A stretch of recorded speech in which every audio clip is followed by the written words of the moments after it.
देखिए current affair discuss कर लेते हैं। आज की जो डेट है वो है 22 जून 2025। पहला जो करंट अफेयर है वो है कि मणिपुर फार्मर सेफ्टी जोन की डिमांड कर रहे हैं। मतलब क्या है, कोकोमी मतलब क्या था, coordinated committee on Manipur integrity call for farmer safety zone on the outskirt of the Imphal valley. तो इम्फाल वैली, जैसे ये इम्फाल वैली है, ये डिमांड कर रहे हैं कि यहाँ पर फार्मर सेफ्टी को जोन होना चाहिए। होता क्या है कि response to attack, increasing attack on farmers. होता क्या है, यहाँ पर लोग फार्मर्स काम करते हैं, बाहर से लोग आते हैं, अटैक कर चले जाते हैं, तो उनकी सेफ्टी के लिए डिमांड चल रही है।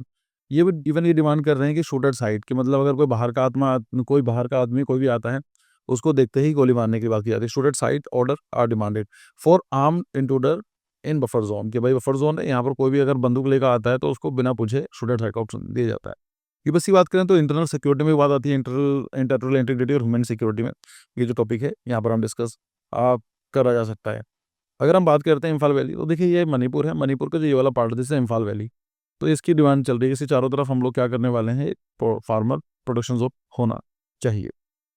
इसकी लोकेशन चेक कर लीजिएगा, नॉर्थ ईस्ट पर क्वेश्चन बन जाते हैं।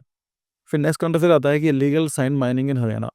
हरियाणा में क्या है कि लीगल सैंड माइनिंग होती है, और इसका क्या था कि जो फॉर्मर मिनिस्टर हैं करण दलाल जी, उन्होंने एक एनजीटी कंप्लेंट लिखी है और बोला गया है कि इसको जाकर चेक करो।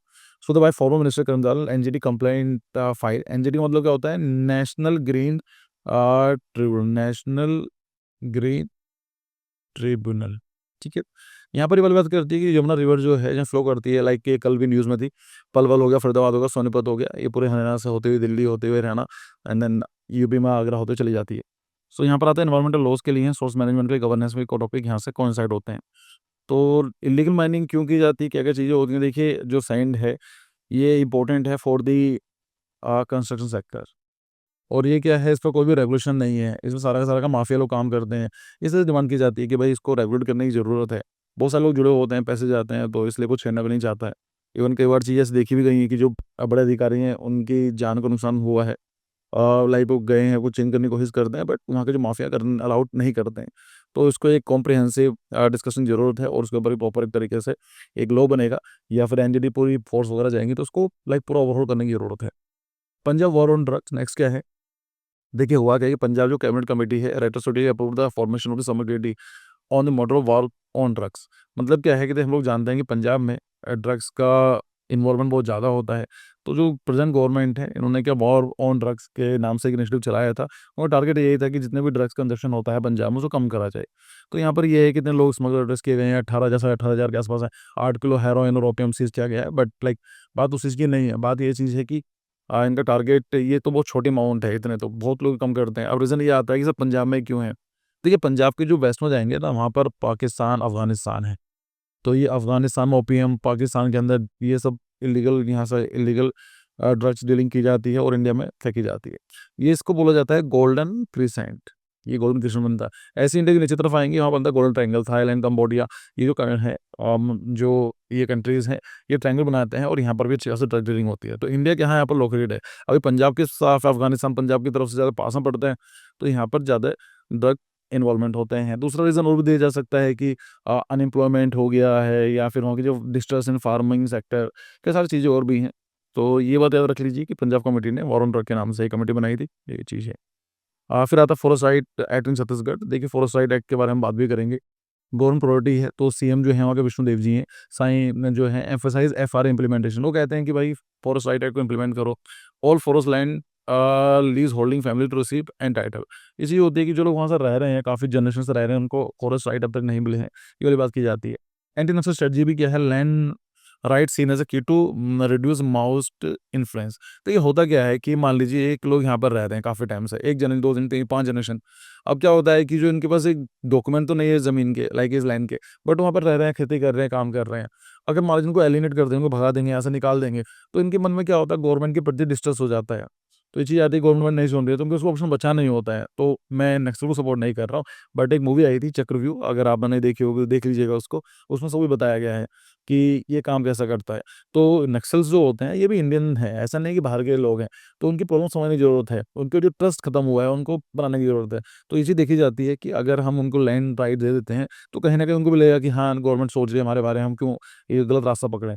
सो focus on conflict prone areas like अबूझ मत।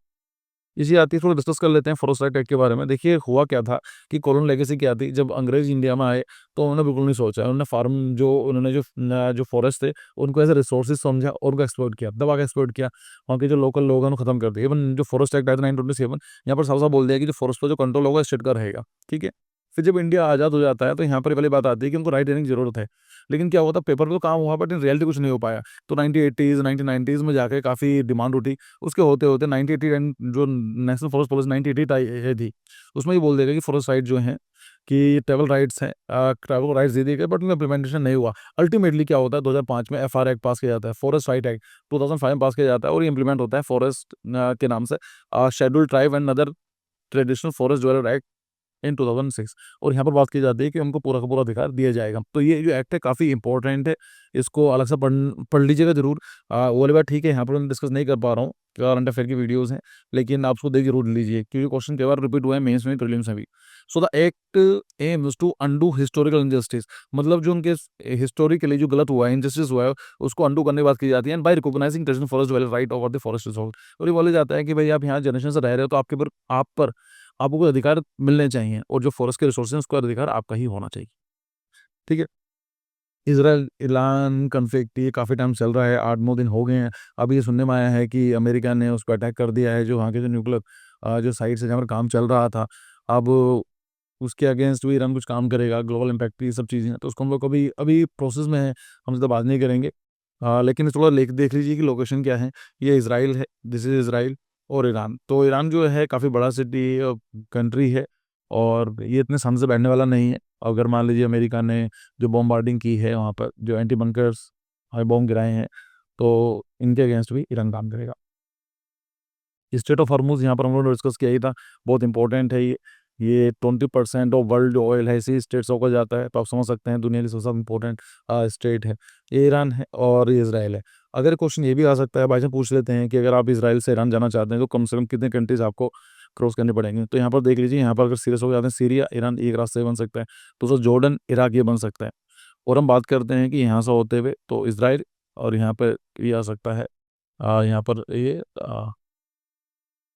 सऊदी अरेबिया, और ये तो आपको 2 कंट्री से कम से कम क्रॉस करने पड़ेंगे, राइट? तो ये सब चीज़ लोकेशन इंपॉर्टेंट है।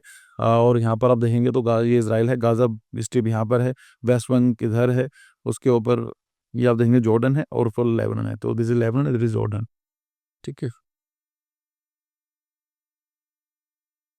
ऑपरेशन सिंधु ये भी इसको डिस्कस किया था हमने 3 दिन पहले। तो यहाँ पर ये चीज़ है कि जो ईरान में जो लोग फंसे हुए हैं उनको इवैक्यूएट करने की बात की जा रही है। देखा जाए तो लगभग 10,000 के आसपास इंडियंस हैं जो वहाँ पर पढ़ाई कर रहे हैं, काम कर रहे हैं ईरान में, तो उनको धीमे धीमे इवैक्यूएट किया जाएगा। अभी तक लगभग 827 नेशनल को इवैक्यूएट किया जा चुका है। तो ये चीज़ है, bringing Indians home from conflict zone, ये बनाया गया है। अच्छा, अब ये भी चीज़ होती है कि जो लोग आएँगे उनको आप एजुकेशन कैसे देंगे? ये भी प्रॉब्लम है, उनको लाना एक इम्पोर्टेंट तो है, एट द सेम टाइम उनके एजुकेशन और इनको एम्प्लॉयमेंट का भी देखना पड़ेगा। तो ये आती है diplomatic efforts coordinate with the foreign government, ये सब चीज़ें हैं। यहाँ पर एक छोटा-सा अपडेट है, इतना इम्पोर्टेंट नहीं है लेकिन मैं दिखाना चाहता हूँ। हुआ क्या है कि जो बिहार की सोशल वेलफेयर जो पेंशन है, उसको पहले 400 दिए जाते थे, उसको 1100 कर दिए गए हैं। तो आप समझ सकते हैं 170% इंक्रीज़ कर दिया गया है। अब किन-के लिए, एल्डरली हो गए, डिफरेंट लेवल हो गए, विडोज़ हैं, उनके लिए अब पैसे बढ़ गए हैं, 400 जगह ₹1100 हो गए हैं। अब लोग उसे जोड़ जोड़ पा रहे हैं कि सीएम नीतीश जी जो हैं 2025 के इलेक्शन आने वाले हैं, उससे पहले अनाउंसमेंट की है। ठीक है, ये सब इंडिया में चलता रहता है, तो सो ठीक है, this is the end of the video. Thank you for your time. See you, bye.